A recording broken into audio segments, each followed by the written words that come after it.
If you have been following my recent videos, you know that we are heading closer and closer to what I believe is going to eventually culminate into an agreement in the Middle East.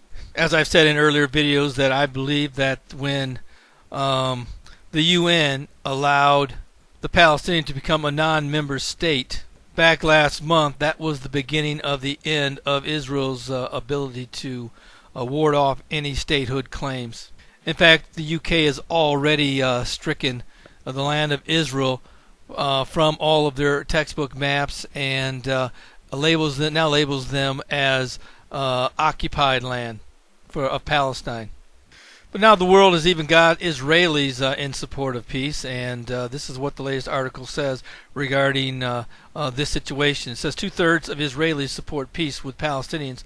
That ensures security, poll finds. And this is what the article says. It says a broad majority of Israeli public would vote in favor of a peace agreement with the Palestinians if the government brought a plan that offered security guarantees to the referendum.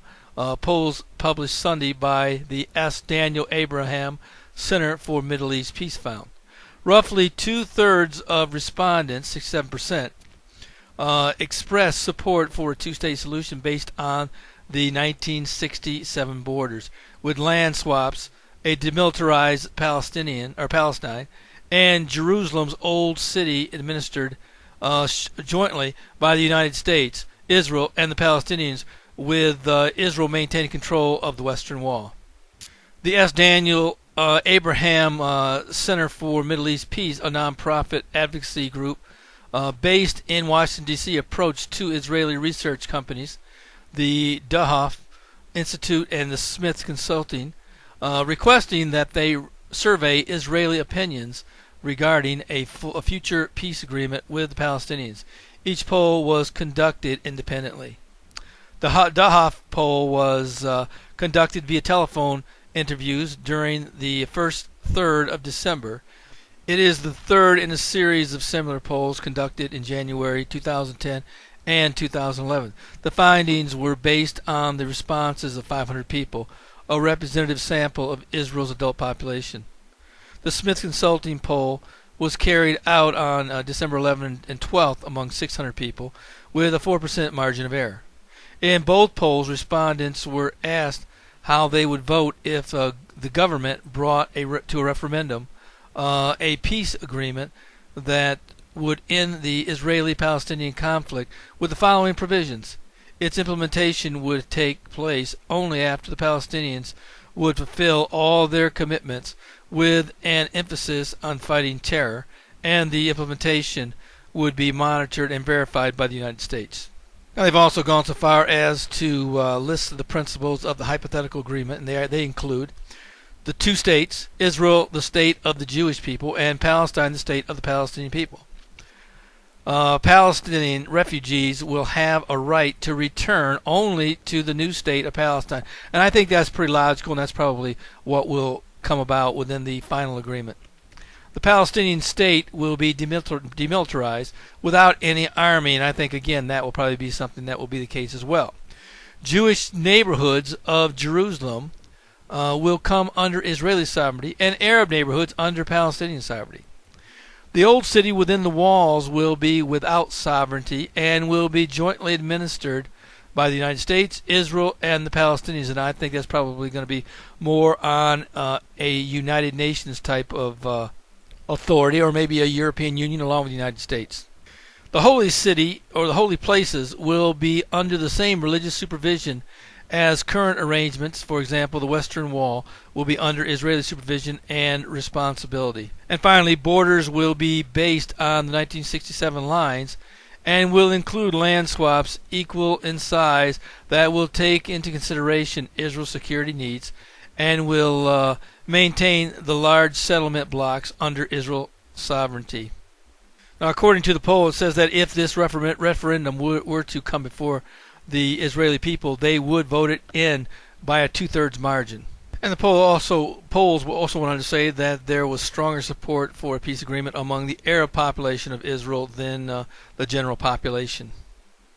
And they say also that the public support even surged even higher when the plan was upgraded to include certain perks, such as a defense alliance with the U.S., which I believe that will be the case, a demilitarization of Hamas in Gaza, that would be a miracle, the construction of a strong security fence along the border, which that probably will be the case as well, and a pan-Arab readiness to establish full diplomatic relations with Israel. I do believe that will certainly be included. I think Israel will be awarded full diplomatic relations with all Arabs. Now, of course, we know that the Bible states that this won't last. And anything that even Hamas will do will, even if they were to say, well, yeah, we're going to go ahead and demilitarize, it's all a lie. Eventually they'll break that peace, or whatever the case may be. And I don't foresee Hamas ever giving up their weapons, but anything can happen. Like I said, this peace that does come about is going to be a supernatural agreement. And there's one thing you should know about the Islamic religion, and that is that one of the things that is a big belief in the Hadith, which is basically one of the many books that are not considered holy, but they were I'll call them memoirs of Muhammad. That states it's okay if you lie and steal and cheat in the name of the advancement of Islam. It's fine and dandy. That's one of their main beliefs. So anything that forwards the advancement of their ultimate goal of getting rid of Israel from what they believe is Islamic land, but it's not, they're willing to do whatever it takes. Now, I simply can't understand why they haven't done this already, because it's been an ongoing belief for hundreds of years. I'm shocked that they haven't completely lied through their teeth and said, yes, we will demilitarize. Yes, we will honor any peace agreement with Israel. Yes, we will normalize relations. That they should have done that a long time ago, because it's completely written within their beliefs that that's something that they would do in order to achieve a higher calling as far as the Muslim religion is concerned. Now, that's only the first surprise of this particular video that I'm presenting. It says now Shimon Peres has come out and said, now, of course, you know, he caused an uproar last week, but says Israel would talk to Hamas if it met quartet terms, and I believe that very well will set the stage for Israel to have to sit down and negotiate with the terrorist group Hamas. And this is what the article says. It says, despite political uproar following his pro-Abbas words, President pursues, and that's talking about President Shimon Peres, pursues his calls for peace in an address to Christian leaders, saying Israel will talk to Hamas if it renounces terror, recognizes Israel, enters negotiations. Now, of course, those are pretty hefty demands, for Hamas anyway.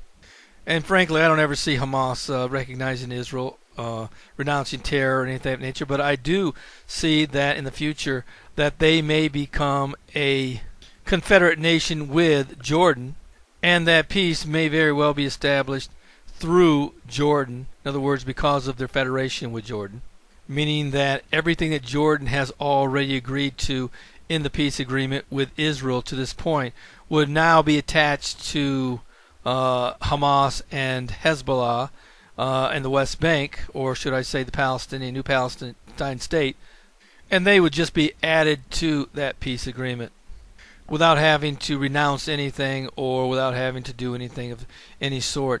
Just basically sign on the dotted lines, and that would be it. Now, of course, that's one of the plans that are in the works, and I brought that out, I believe, in the last video, the video before that. You may want to go back and take a look at that. Now, here's something else that I think is extremely significant. Just when peace is being talked about in the Middle East regarding Israel and the Palestinians, another Jerusalem Post article is saying that Iran, again, is showing signs it wants deal on its nuke program. And this is what the article says, is there have been signs over the past year, and particularly over the past weeks, that Iran has an interest in reaching a resolution over its nuclear program, the U.S. Department of Treasury top sanctions official said Monday. Pressure is working, David Cohen, Undersecretary for Terrorism and Financial Intelligence at the U.S. Department of Treasury, said in an interview with Army Radio. However, he added that the Iranian regime must be aware that the window to reach a solution diplomatically will not remain open forever. Now, I find it strange that all of these agreements are coming to a head in 2013 or near 2013. I really believe that this year very well may be something special. I'm not going to go so far as to say the rapture of the church will take place or that an agreement will reach. But the bottom line is that there's something going on that's culminating in some type of Middle East peace, and it very well be a big one, which will or could include Iran, Israel, much of the Arab nations and Islamic world to normalize relations with Israel, and it might even see the end of the Syrian civil war. Now, as I've said many times, and I've got many people who have rebuffed me on this, that I don't look for a Isaiah 17:1 Damascus becoming a ruinous heap to take place before the start of the tribulation period. As I've said many times, I see God's calendar flowing like this: rapture, peace, and then sudden destruction. Meaning, I believe that the next thing on God's calendar is that we're going to be raptured out of here. The tribulation period will begin shortly after that with the rise of the Antichrist. He'll bring peace, and then once that peace is established, it will be broken, and there will be sudden destruction. Of course, I have created many videos and articles that gives you a little bit more in depth on what I believe will take place once the rapture of the church takes place. So if they are available if you want to take a look at that. But as I sign off here, I just want to say that if you do not know the Lord, you need to take that commitment seriously and accept Him as Savior, for it's everlasting too late. Of course, we know that we could die at any moment, and no one's guaranteed another day, another hour, another minute.